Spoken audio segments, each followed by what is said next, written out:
할렐루야. 오늘도 하나님 앞에 우리의 기도와 간구가 상달되고 하나님의 응답을 얻는 귀한 기회가 되기를 예수님의 이름으로 축원합니다. 함께 기도하시겠습니다. 하나님 아버지, 오늘도 우리에게 생명과 호흡을 주시고 하나님을 찾게 하심에 감사합니다. 우리의 삶이 늘 레일 위를 달리는 기차처럼 하나님의 말씀을 기준으로 우리 자신을 잘 돌아보며 행동하는 믿음으로 살아가는 교회가 되게 도와주시옵소서. 예수님의 이름으로 기도하였습니다. 아멘. 하늘에 계신 우리 아버지여, 이름이 거룩히 여김을 받으시오며 나라의 임하옵시며 뜻이 하늘에서 이룬 것 같이 땅에서도 이루어지이다. 오늘날 우리에게 일용할 양식을 주옵시고 우리가 우리에게 죄 지은 자를 사하여 준 것 같이 우리 죄를 사하여 주옵시고 우리를 시험에 들게 하지 마옵시고 다만 악에서 구하옵소서. 나라와 권세와 영광이 아버지께 영원히 있사옵나이다. 아멘. 찬송가 449장 함께 찬양하겠습니다. 449장입니다.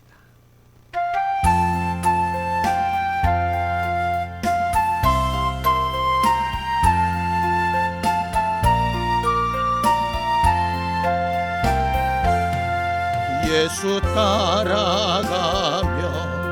복음 순종하면 우리 행할 길 완하겠네. 주를 의지하며 순종하는 자를 주가 늘 함께 하시리라.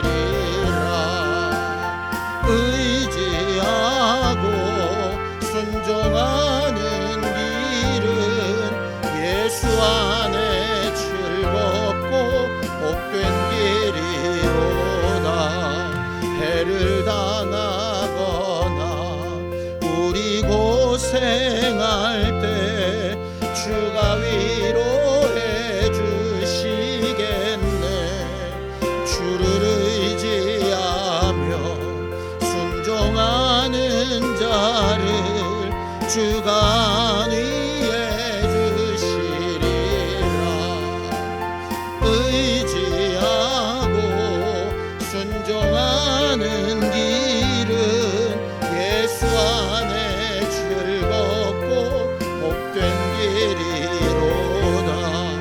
남의 짐을 지고 슬픔 위로하면 주가 상급을 주시겠네.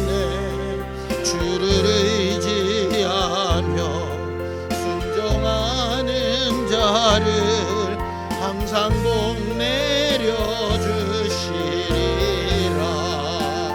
의지하고 순종하는 길은 예수 안에 즐겁고 복된 길이로다. 우리 받은 것을 주께 다 드리면 우리 기쁨이 넘치겠네. 주를 의지하며 순종하는 자를 풍성케 하시리라.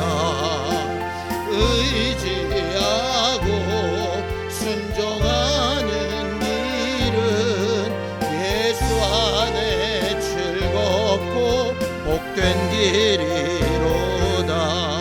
주를 힘입어서 말씀 잘 배우고 주를 모시고 살아가세. 주를 의지하며 항상 순종하면 주가 사랑해 주시리라. 의지하고 순종하는 길은 예수 안에 즐겁고 복된 길이로다. 하나님 아버지, 우리가 살아갈 때에 하나님의 말씀을 잘 듣고 결단하고 순종할 수 있는 힘을 주께 구하는 겸손한 우리 모두가 되게 하여 주시옵소서. 마음 먹고 결단해도 말씀대로 살아가는 연습이 잘 되지 않은 것을 고백할 수밖에 없습니다. 이 시간도 하나님 앞에 분명한 기도의 제목을 세우고 하나님의 응답을 얻게 하여 주시옵소서. 믿음으로 언금한 손길들 위에 복을 주시고 하나님이 우리와 늘 함께하고 계신 증거와 기쁨으로 충만하게 하여 주시옵소서. 예수님의 이름으로 기도하였습니다. 아멘. 하나님의 말씀은 시편 119편 1절에서 16절까지 말씀을 함께 합독하겠습니다. 시편 119편 1절에서 16절까지 말씀입니다. 함께 읽습니다. 시작.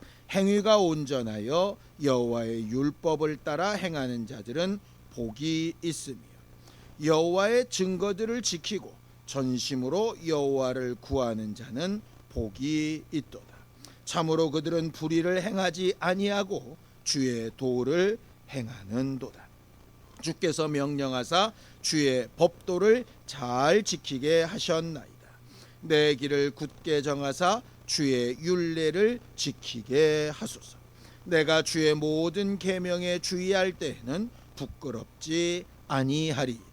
내가 주의 의로운 판단을 배울 때에는 정직한 마음으로 주께 감사하리이다. 내가 주의 율례들을 지키오리니 나를 아주 버리지 마옵소서. 청년이 무엇으로 그의 행실을 깨끗하게 하리이까? 주의 말씀만 지킬 따름이니이다. 내가 전심으로 주를 찾사오니 주의 계명에서 떠나지 말게 하소서. 내가 주께 범죄하지 아니하려 하여 주의 말씀을 내 마음에 두었나이다. 찬송을 받으실 주 여호와여, 주의 율례들을 내게 가르치소서. 주의 입의 모든 규례들을 나의 입술로 선포하였으며 내가 모든 재물을 즐거워함 같이 주의 증거들의 도를 즐거워하였나이다. 내가 주의 법도들을 작은 소리로 읊조리며 주의 길들에 주의하며 주의 율례들을 즐거워하며 주의 말씀을 잊지 아니하리이다. 오늘 우리가 읽은 시편 119편은 성경 가운데 가장 긴 절입니다. 총 176절이나 되지. 이렇게 긴 시편을 도대체 어떻게 지었을까? 또 그 당시에는 글로 이렇게 써서 읽는 것이 아니라 암송하는 게 하나님의 말씀의 주된 내용이었는데 이 긴 걸 과연 어떻게 그렇게 외울 수 있었을까? 한글 성경에는 나와 있지 않지만 히브리어 성경에는 히브리어 알파벳 22글자를 8절씩 이렇게 앞으로 이렇게 외우도록 이렇게 했다고 합니다. 1절부터 8절까지의 첫 번째 음절이 다 알파벳의 첫 글자, 9절부터 16절까지 그 모든 구절의 첫 글자가 두 번째 알파벳 글자, 뭐 이런 식이었던 거죠. 그렇다면 이렇게 긴 것을 이렇게 복잡한 방법으로 마치 삼행시 짓듯이 이렇게 한 이유는 과연 뭘까? 사람들이 크게 힘들이지 않고도 계속해서 도레미송을 부르듯이 그렇게 외울 수 있도록 그만큼 중요한 내용을 그렇게 자손들에게 계속 유산으로 남겼다라고 이렇게 볼 수 있을 겁니다. 그렇다면 이렇게 가장 긴 시편의 한 장이 도대체 말하려고 하는 게 뭔가? 우리는 시편 150편 통틀어서 말하려고 하는 것이 복이다라고 이렇게 배웠지요. 시편 1편에 나와 있는 서두와 같은 것 말입니다. 그리고 그 복을 받게 하는 방법에는 단 하나의 조건, 하나님의 말씀이라고 하는 조건이 들어있다라고 그렇게 배웠습니다. 오늘 우리가 읽은 본문에도 하나님의 말씀이라고 하는 것을 여러 가지 단어로 바꿔서 이렇게 설명을 합니다. 율법, 증거, 도, 법도, 율례, 계명, 말씀, 규례 뭐 이렇게 계속해서 단어를 바꿔서 똑같은 내용을 계속 반복하고 있는 것이죠. 결과적으로 시편 119편 전체를 통틀어서 우리에게 알리고 싶은 것은 우리가 믿음으로 살아가는 삶에 가장 중요한 것이 바로 복받는 일이고, 그 복받는 일에 가장 중요한 것이 말씀이라고 이렇게 말하는 겁니다. 시편 119편 1절 2절입니다. 함께 읽습니다. 시작. 행위가 온전하여 여호와의 율법을 따라 행하는 자들은 복이 있으며 여호와의 증거들을 지키고 전심으로 여호와를 구하는 자는 복이 있도다 그랬습니다. 율법과 증거를 가지고 하나님을 자꾸 찾는 자들에게 복이 있다. 근거가 말씀, 증거라고 하는 것이죠. 왜 그렇습니까? 우리는 예수님을 통해서 우리의 마지막 날 심판 때 하나님께서 사용하시는 기준이 말씀이라고 배웠습니다. 요한복음 12장 48절입니다. 나를 저버리고 내 말을 받지 아니하는 자를 심판하리가 있으니 곧 내가 한 그 말이 마지막 날에 그를 심판하리라. 우리가 복을 받게 되는 도구도 말씀이고 우리를 심판받게 하는 도구도 말씀입니다. 하나님의 말씀이 내게 복이 되는 도구가 될 것인가, 심판하는 도구가 될 것인가 하는 것의 문제가 바로 믿음으로 살아가는 삶이죠. 그래서 우리는 말씀을 듣기만 하거나 알기만 하는 자가 아니라 그 말씀을 우리의 삶에 적용시켜서 그 말씀이 우리에게 복이 되고 마지막 날 심판이 되지 않도록 만드는 것이 매우 중요합니다. 야고보서 1장 22절입니다. 함께 읽죠. 너희는 말씀을 행하는 자가 되고 듣기만 하여 자신을 속이는 자가 되지 말아라 라고 이렇게 말을 합니다.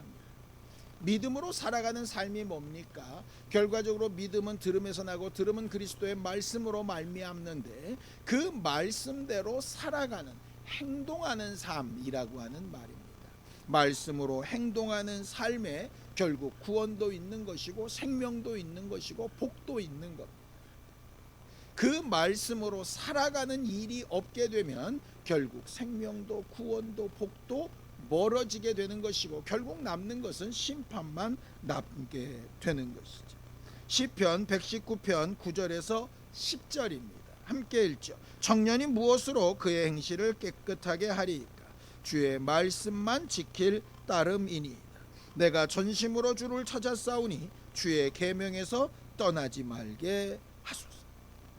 우리가 죄에서 자유하게 되고 하나님의 생명 안으로 들어가고 하나님께서 우리에게 주시는 복을 누리기 위해서 필요한 게 뭐냐면 우리의 행실을 깨끗하게 하는 것인데, 우리가 우리의 기준이나 사람들의 도덕이나 세상의 법 아니라 하나님의 말씀을 기준으로 해서 우리가 제한을 받고 그 말씀 안에 거하려고 할 때 결국은 우리의 행실이 깨끗하여진다라고 이렇게 말을 하고 있는 겁니다. 왜냐하면 하나님께서 우리를 말씀으로 판단하시기 때문이죠. 그래서 기도하러 나올 때도 말씀대로, 찬양을 할 때도 말씀대로, 우리가 무엇을 선택할 때에도 말씀대로 하는 것은 매우 중요한 문제예요. 그래서 말씀을 듣고 읽고 배우고 하는 일이 매우 중요하죠. 어떻게 하는 것이 그럼 구체적으로 말씀을 기준으로 살아가는 삶일까? 세상 사람들이 가지고 있는 기준 가운데 가장 선한 것, 가장 좋은 것, 절대로 놓칠 수 없는 것, 그것 하나를 고른다면 아마도 인정하기 싫지만 돈일 겁니다. 사람들이 돈을 위해서는 무슨 일이든 합니다. 돈이 많이 벌려지는 일이라고 하면 여러 가지 머리를 써서 그런 방법들을 생각해냅니다. 법을 세워놔도 돈을 버는 일이라면 그 법을 막 초월하기도 합니다. 심지어는 돈을 버는 일이라면 사람으로서 도무지 할 수 없는 일들을 하는 사람들도 있습니다. 왜냐? 그 돈이 자기에게 생명이고 복이고 구원이라고 생각하기 때문입니다. 그래서 돈이 많아지고 돈이 많이 늘어나고 돈이 많이 벌릴 것 같은 소망이 생기면 매우 기뻐하고 즐거워합니다. 아직 손에 들어오지 않았을지라도 그것을 계획을 세우고 그렇게 들어올 만한 방법을 생각하는 것만으로도 기뻐하며 즐거워하기도 합니다. 그런데 오늘 본문에 뭐라고 얘기하고 있느냐? 재밌게도 이렇게 말씀하고 있어요. 시편 119편 13절에서 14절입니다. 함께 읽죠. 주의 입의 모든 규례들을 나의 입술로 선포하였으며 내가 모든 재물을 즐거워함 같이 주의 증거들의 도를 즐거워하였나이다. 말씀대로 산다라고 하는 것이 과연 뭐냐? 말씀에 어거지로 붙들려서 하기 싫은 것을 코를 뚫어서 막 끌려가는 소와 같이 그렇게 끌려가는 것을 말하는 것이 아니라, 우리가 마치 돈에 막 끌려가는 게 아니라 돈이 있으면 돈 있는 자리로 막 가고 싶어하고, 돈 버는 방법이라 그러면 귀가 막 번쩍 열려서 그쪽으로 막 가려고 하고, 그 돈을 벌려지는 일이라고 하면 어떤 방법을 써서라도 어떤 끈을 대서라도 막 그쪽으로 가려고 하는 것처럼 말씀으로 살아간다라고 하는 게 무슨 뜻이냐? 재물이 늘었을 때 즐거움처럼 말씀이 들려지고 말씀대로 행동되어지고 말씀이 이루어지고 하는 것을 매우 즐거워하는 삶이라는 뜻입니다. 세상에는 다른 일반적인 사람들과 다르게 공부하는 것이 굉장히 즐거운 사람들이 있습니다. 아주 힘들여 훈련하고 특전사나 해병대와 같이 아주 극한의 상황에 자기 육체를 몰아서 그리고 나서 일어나는 성취감으로 아주 기뻐하는 사람들이 있습니다. 남들이 가지 않은 아주 높은 산에 올라가거나 남들이 들어가지 않은 아주 깊은 바다에 들어가거나 다른 사람들은 하지 않는 아주 위험한 그런 도전들을 해가면서 거기서 아주 성취감을 느끼는 사람들도 있습니다. 우리는 이해가 잘 가지 않지. 그러나 그 사람들은 세상에 주는 어떤 즐거움보다도 그 즐거움이 크다고 얘기를 합니다. 사람들이 하는 말 중에 이런 말이 있습니다. 천재는 노력하는 자를 이기지 못한다. 노력하는 자는 즐기는 자를 이기지 못한다 라고 하는 말이 있습니다. 오늘 저녁에 우리가 하나님 앞에 기도하고 싶은 것은 하나님의 말씀을 억지로 지키고 하나님의 말씀을 어거지라도 뭔가 이루려고 하고 하는 그런 마음이 아니라, 마치 다른 사람들과는 다르게, 다른 사람들은 감히 쳐다보지도 않고 그게 뭐가 좋은 거야 라고 이해할 수 없으나 그 안에 성취감을 느끼고 기쁨을 느끼고 그것이 이루어지는 것을 보는 감동이 내 마음에서 막 솟아오르고 하는 것처럼 하나님의 말씀이 나와 내 가정과 내 자손을 통해서 이루어지는 것을 기뻐하고 즐거워하는 그런 힘, 그런 힘이 우리 안에 있게 되기를, 그렇게 구하는 시간이 되기를 바랍니다. 시편 119편 16절입니다. 주의 율례들을 즐거워하며 주의 말씀을 잊지 아니하리. 봄이 돼서 씨를 뿌리고 비가 오지 않아 괴로워하고 자풀이 올라와서 그걸 팍 땡볕에서 뽑아내고 하는 수고와 아픔 가운데에도 농부들이 걷어낼 그 아름다운 곡식을 기대하고 소망하면서 능히 감당해 나가고 그 기쁨으로 모든 것을 다 상수해버리지. 자기 뱃속에 10달 동안 정말 힘들고 어렵게 잘 못 먹어가고 못 자가면서 그렇게 키워낸 아이가 태어날 때 그 기쁨이 모든 고난을 다 상수해버리지. 우리가 말씀으로 살아가는 이 삶이 그렇게 우리한테 다가오고 느껴질 수 있는 힘을 구하는 우리 모두가 되기를 원합니다. 이게 저절로 되지 않습니다. 하나님께서 주셔야 되는 마음.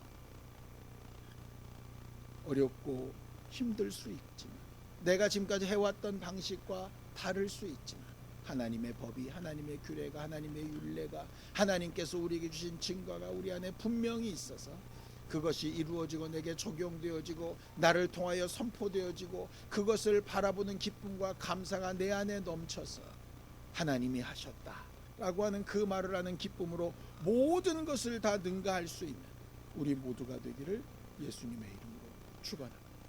기도하겠습니다. 하나님 아버지, 우리는 연약하고 부족해서 눈에 보이고 손에 잡히는 일에 기쁨과 감사를 뺏기게 마련인데, 하나님께서 우리에게 주 예수의 마음을 주시고 성령의 감동함을 주셔서 하나님의 말씀이 우리에게 들려지고 깨달아지고 하나님의 말씀 앞에 순종하는 일에 성취가 이루어지고 하나님의 응답이 나타나는 것을 보고 느끼는 기쁨과 감사로 충만한 우리 모두가 되도록 도우시고 역사하여 주옵소서. 말씀에 순종할 수 있는 힘, 말씀을 기쁘고 즐겁게 받아들일 수 있는 힘, 그 말씀으로 인하여 변화되는 상황을 보는 기쁨과 감사가 충만한 우리 모두가 되게 도우시고 역사하여 주시옵소서. 이제는 우리 주 예수 그리스도의 은혜와 하나님 아버지의 극진하신 사랑과 성령님의 감동하시고 함께하시는 분명한 증거가 하나님의 말씀에 순종할 힘을 구하는 우리 모두의 이제로부터 영원까지 함께 있을지어다. 아멘.